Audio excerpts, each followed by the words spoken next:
रत्नैकल्पितमासनं हिमजलै स्नानं च दिव्याम्बरम् नानारत्नविभूषितं मृगमदा मोदाङ्कितं चन्दनम् जातिचम्पकबिल्वपत्ररचितम्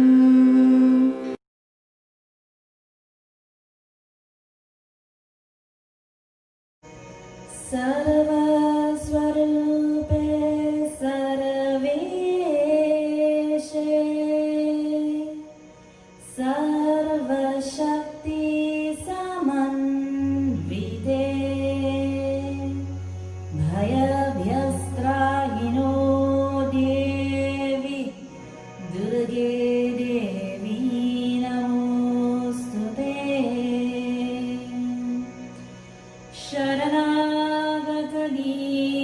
शरणागतदीनार्ता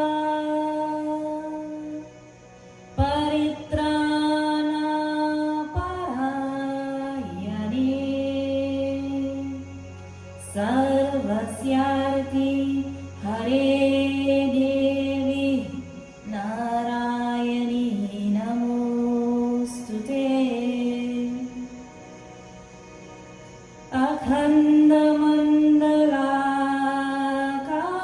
अखण्डमण्डलाकारं व्याप्तमेन चराचरम् तत्पदं दर्शितं येन तस्मै श्रीगुरुवे नमः। बोलिए श्री गुरुदेव महाराज की जय। आदिशक्ति जगदम्बा माता दुर्गा की जय। हर हर महादेव।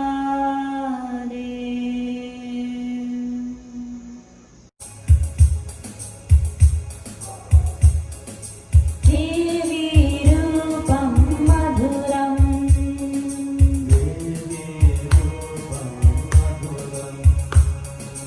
देवी रूपं मधुरं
बोलिए श्री गुरुदेव महाराज की जय। आदि शक्ति जगदम्बा माता दुर्गा की जय। हर हर Mahadev. My humble pranams to the lotus feet of our Revered Gurudev, Swami Brahma Swarupananda Ji. As we continue on this journey from darkness into light, in last night's episode, we saw a very beautiful scene, a scene of deep surrender, of love, of bhakti and devotion, where we saw Mahisasur surrendering at the lotus feet of the Divine Mother. But in this episode, last night we would have heard that Mahisasur changed his form, he changed his figure, he changed his face several times. In the battle between him and Mahadurga, Mahisasur changed his form 6 times. The first, he took the form of a buffalo. The second, as a lion. The third, as a man holding a sword. The fourth, as an elephant. The fifth, as a buffalo again. And finally, he took the form of half man and half buffalo. What is the meaning of this? Mahisasur is a symbol of the mind and the ego of the mind. So here we see that as the Kundalini energy rises, as the energy of the Divine Mother increases within us, the ego changes its face several times. So when we think that we have controlled the ego, again, the ego pops up. So in the first form, as a buffalo, this form signifies krodh or anger. It also symbolizes our attachment to the body. I am the body.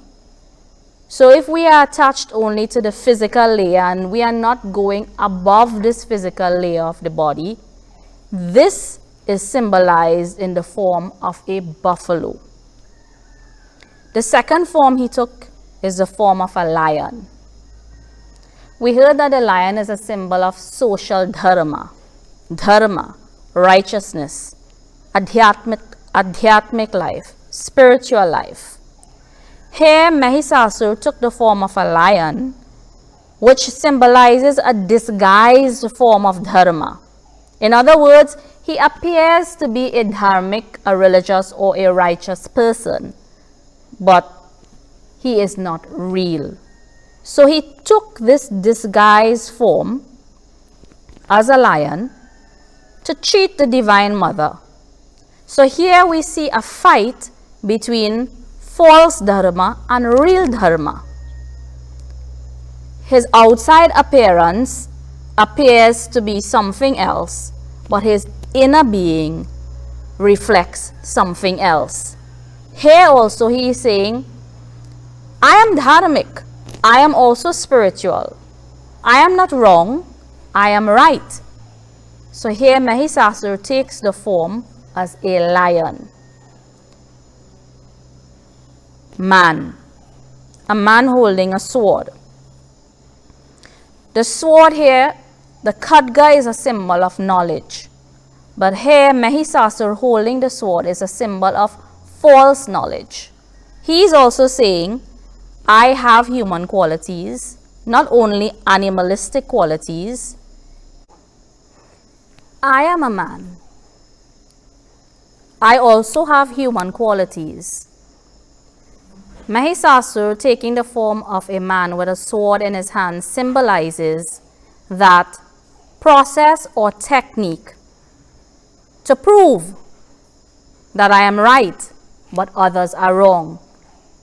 It symbolizes, I want to kill righteousness, I want to kill dharma. It symbolizes the inner man, our inner self, is saying to us, don't do that. But our outer being is overpowering the right message of our inner being. This is a symbol of Mahisasur taking the form of a man and holding a sword. The elephant. The elephant is a very big, strong, and powerful animal. However, the elephant has very small eyes, and the elephant does not see the whole picture, the big picture. Mahisasur taking the form as an elephant is a symbol of not being able to see the truth in its entirety. We can only see what is immediately in front of us. It's a huge form of the ego.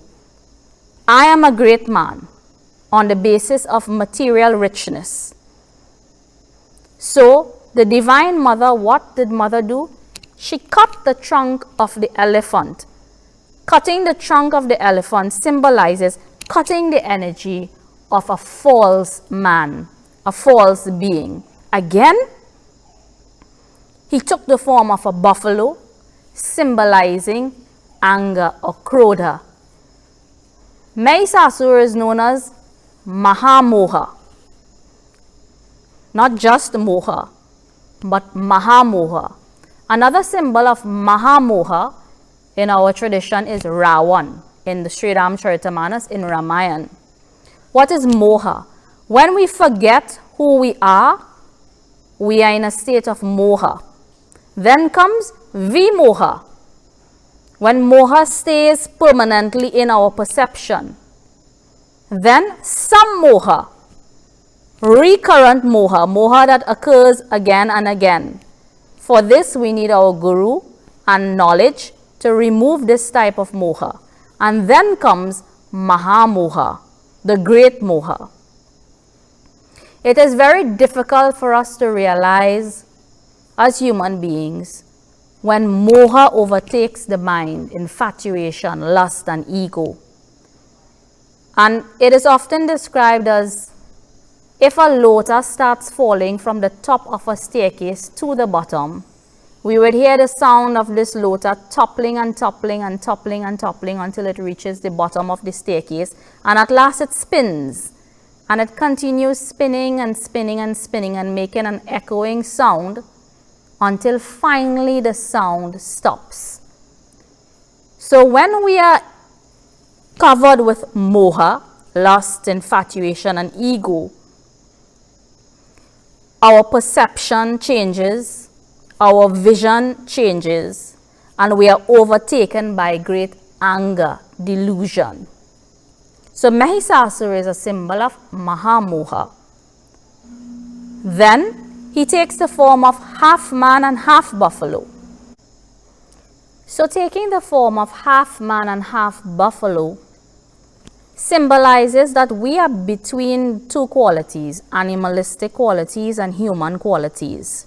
So sometimes cruelty in our being appears, arises, and sometimes we feel love, we feel compassion.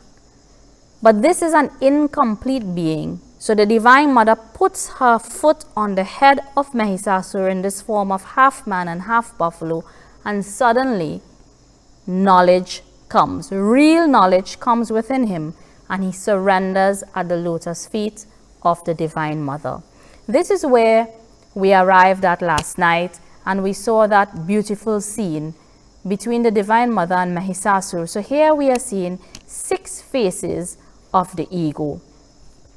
Mahisasur has been destroyed, and in yoga philosophy, we have now arrived at the second Granthi, which is known as the Vishnu Granthi, the second knot, which lies at the Anahat Chakra, the chakra at the heart center. It is also known as Kama Granthi, the knot of desire.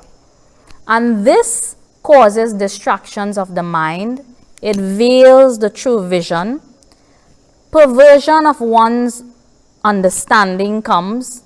So Mahisasur is now destroyed, and that Granthi is now opened, and we are able to have consciousness of the self, as in this heart region, the energy of Mahalakshmi resides, the energy of peace, the energy of bliss. So the Mahalakshmi energy resides at this Vishnu Granthi. This Granthi is now opened, and as we continue the journey from darkness into light, the Kundalini energy is now moving upward to the third eye, the Agya chakra. Evam stavadi yuktanam devanam tatra parvati snatum abhyayayau toye jahanavya nripa nandana. So here the Rishi, Medha Rishi, continues the katha to King Surat and Samadhi, and he says the goddess Parvati Mata has now come to take a bath in the Ganga. And here he says there were two brothers at that time who oppressed the free worlds, and the gods were so intensely afflicted that they sought refuge with the goddess in the Himalayas. They offered prayers to the goddess and they sang her stotra, her hymns. So Parvati Mata saw the gods saying their prayers as she was going to take a bath in the Ganges river. She said to them, "O Devatas, who are you worshipping?" And from the body of Parvati Mata, there ensued a radiant form, a goddess of dazzling beauty. And she spoke reverentially to Parvati Mata, the consort of Shankar Bhagwan. She says, "O Devi, these Devatas, they are worshipping me because they want my protection from the oppressions of these two brothers, Shumb and Nishumbh." Since this goddess had risen out of the body of Uma, Parvati, she was known as Kaushiki. She was in fact the embodiment of Mahasaraswati, the destroyer of Shumb and Nishumbh. So when Mata Saraswati emerged from Parvati Mata, it is said that after that, Parvati Mata turned into a dark complexion form, and she was then known as Kalika Devi. Later, the two servants of Shumb and Nishumbh went out and they saw this very beautiful and dazzling form of the Devi. And they said to her, "O Devi, Shumb and Nishumbh are well known throughout the entire world. They possess great power and valor. They have conquered Indra and the other gods. In battlefield, they have robbed them of all of their possessions. So now, we think that you are such a beautiful lady that you should think about marriage with these two brothers, Shumb and Nishumbh." Hearing these words of the messengers, the great goddess said, "O messengers, all that you all have said is very true. I do not doubt your words that your masters are so great. But in the days of yore, I took a vow, and that vow is that I would only wed the person who would defeat me in battle. So please go and inform your master Shumb and Nishumbh and let them do whatever they think is right." So here it's narrated that the messengers went back to Shumb and Nishumbh and explained to them that there is this excessively beautiful lady whose heavenly beauty is illuminating the entire Himalayas. Nobody has ever seen such beauty before.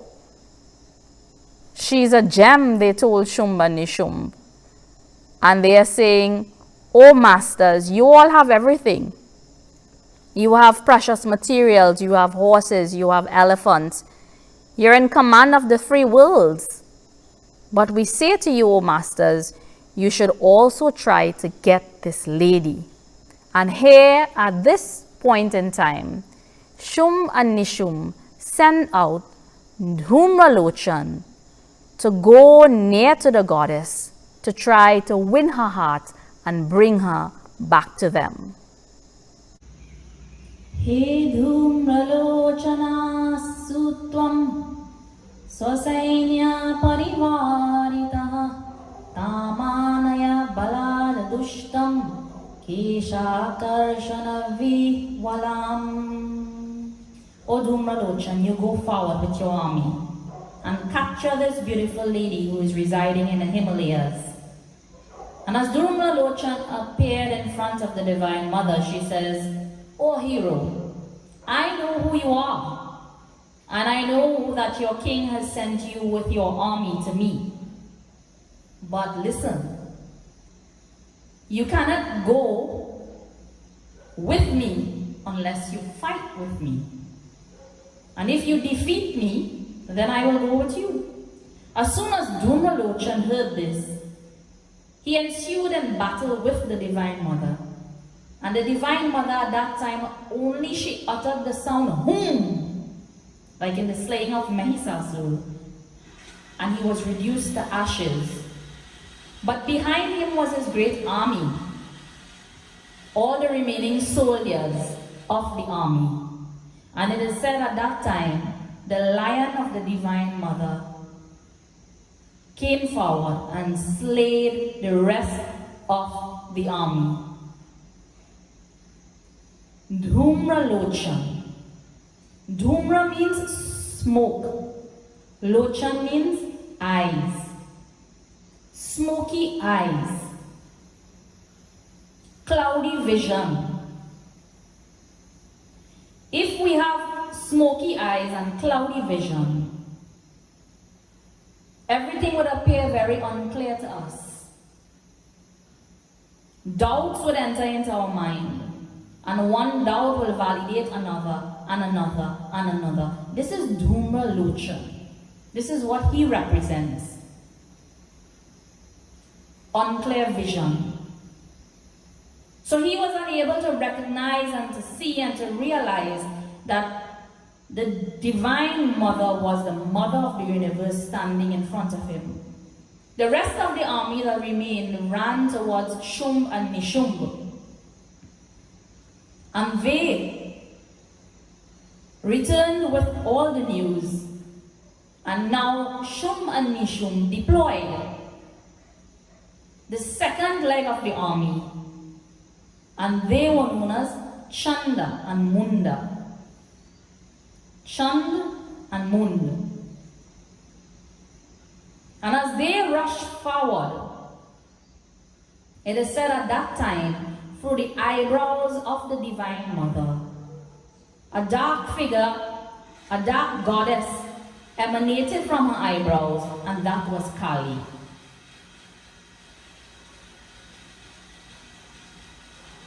Wearing a garland of human skulls, clad in a tiger skin, she looked terrifying.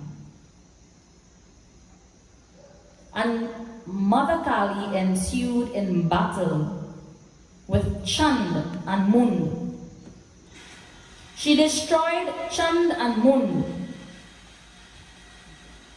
And that's why she found the name of Chamunda, Chamunda Devi, after the destruction of Chand and Mund. Chanda. Chanda means someone who has no body, only a head. And Mund? Mund means you have no head, but only a body. Chanda means that one who is headstrong, but not practical, arrogant, incapable of listening to anything, deaf ears, blind eyes. Munda. He's total, you can't communicate anything to Munda because he has no head, he's headless. You know, quite frequently we find personalities around us who may sometimes appear to be that way, headless. You can't communicate, you can't get through, you can't break through. How to communicate to a body without any head? So we have the head can't act, can't do anything without the body, and the body alone by itself can't think without the head. This is Chanda and Munda. So oftentimes we find personalities like this, Chanda and Munda, in society. And if we were to act without thinking, there would be chaos in society. And if we are only thinkers but we are not doers, then nothing will happen in society. You know, some of us are so very highly intellectual. So a nephew on his farm, a farmer took his nephew for the first time and they went out camping. So the nephew had 5 degrees. 5, not 1 and 2, 5 degrees. Boy was so bright. He was one of the smartest young persons you could find around town in those days. So the uncle and him, they set up a tent. And, you know, close to midnight, they fell asleep. So later on, coming on to mid-morning, suddenly the uncle woke up, and when he watched above, he wake up the nephew, he said, "Hey, wake up now, boy. Look up and tell me what you see." So the nephew answered, "Well, I see millions of stars." He said, "Yes, I know that, but what does that tell you?" So the boy, being so bright and so intellectual as he is, he said, "Well, astronomically, that tells me that there are billions of galaxies. Meteorologically, it tells me it is going to be a very beautiful day. Theologically, it tells me that God is a great creator." He said, "What about you, uncle?" The old farmer, he shook his head, he said, "Lord, it tells me that somebody take the tent, boy."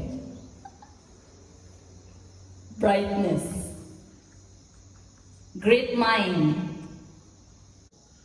So this Chanda and Munda are a symbol of many of the persons we find in society today. We have the thinkers, but we get no action from them. And we have the doers, but they act without thinking. These two qualities can only bring chaos and destruction in the mind, in the heart, and in the society. These two negativities came in front of the Divine Mother, and they too were destroyed. Chanda and Munda was slain by the Devi. And now Shumb and Nishumb, they are totally confused, utterly confused, and they don't know what to do. Shumb and Nishumb, utterly confused. Who are they going to send out into the battlefield next? Who are they going to deploy? What are they going to do? Join us in tomorrow's episode and we will see what Shumb and Nishumb will do. Om Purnamada Purnamidam Purnat Purnamadachyate Purnasya Purnamadaya Purnameva Vashishyate. Om Shantir Shantir Shanti Hari Om. Bole Shri Gurudev Maharaj Ki Jai. Adi Shakti Jagadamba Mata Durga Ki Jai. Har Har Mahadev. Hari Om. That's it.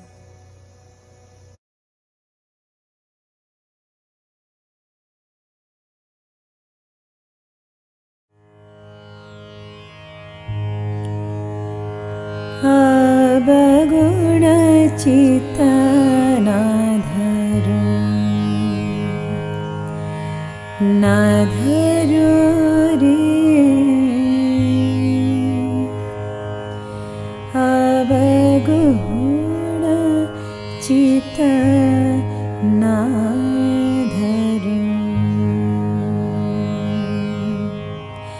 प्रभु मेरे अवगुण चित्त ना धरो। प्रभु मेरे अवगुण चित्त ना धरो। समदरसी प्रभु नाम तिहारो। समदरसी प्रभु नाम तिहारो। अपने मन ही करो अवगुण चित्त ना धरो रे अवगुण चित्त ना धरो।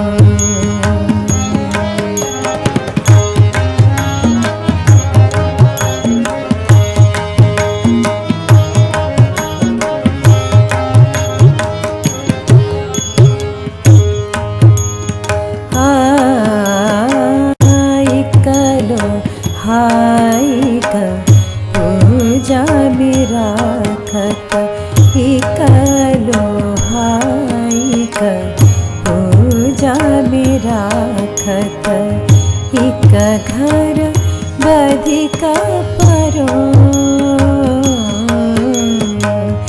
इक घर बधिक परो। यह दुविधा पारस नहीं जानत।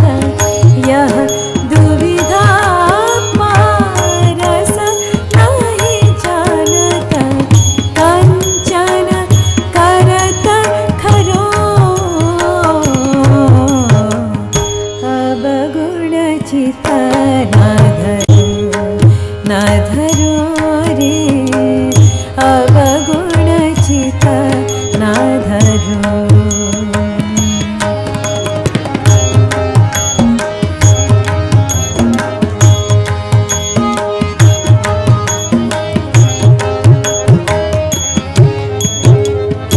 एक नदिया एक नार कहावत।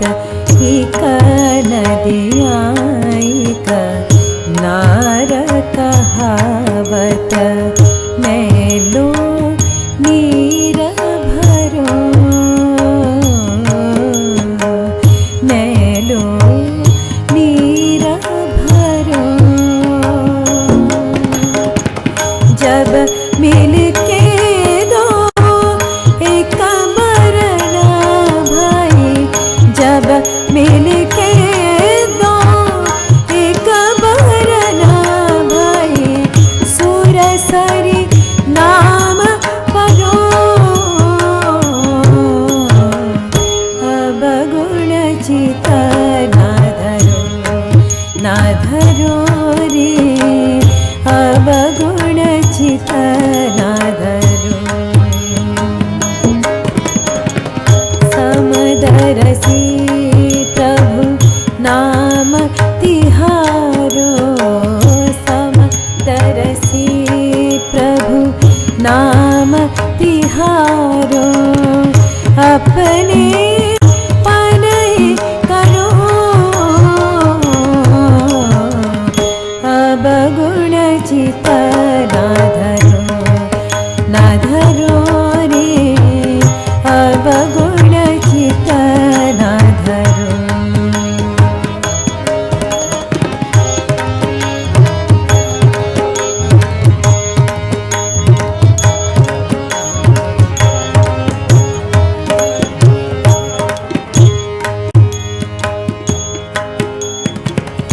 एक जीव एक ब्रह्म कहावत।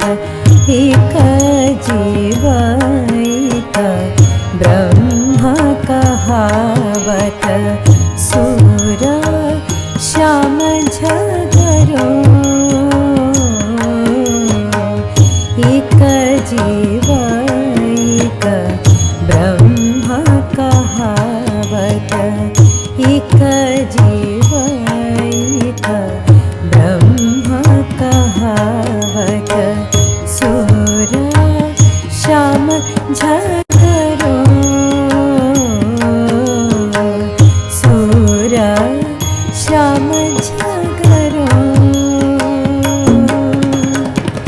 अब की बेर मोहि पार उतारो, अब की बेर मोहि पार उतारो, नहीं पन जात डरो, अब गुण चित ना धरो, ना धरो रे, अब गुण चित ना धरो। समदरसी प्रभु नाम तिहारो, समदरसी प्रभु नाम तिहारो, अपने तन ही करो, अब गुण चित ना धरो, अब गुण चित ना धरो। प्रभु मेरे अब गुण चित ना, अब गुण चित ना, अब गुण चित ना धरो।